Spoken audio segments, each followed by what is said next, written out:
Je posais la question symétrique hier à Pierre Lissia, qui figure sur les listes de Valérie Pécresse.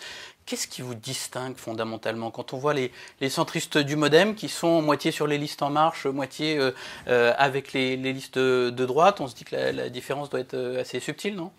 La différence, c'est aussi tout simplement celles et ceux qui vous soutiennent, celles et ceux qui composent vos listes, celles et ceux avec lesquels vous êtes prêts ou non à diriger une région.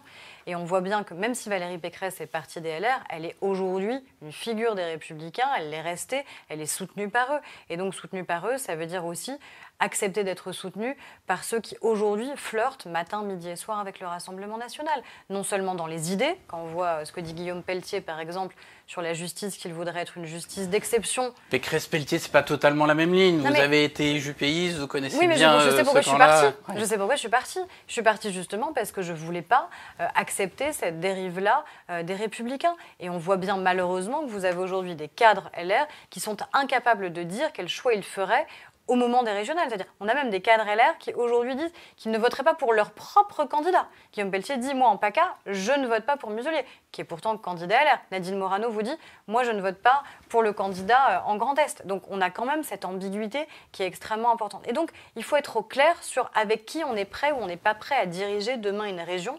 Et en plus, quand on est candidat à l'élection présidentielle, parce que c'est le cas de Valérie Pécresse et elle a toute légitimité pour l'être, mais il faut l'annoncer, il faut dire clairement aux Franciliens, si vous m'élisez, en vérité, demain, mon agenda politique, c'est pas d'être présidente de région pendant 6 ans, c'est de tenter d'être candidate à la présidentielle et donc avant, à la primaire de la droite. Donc on en revient toujours au fait qu'à un moment, elle est la candidate LR.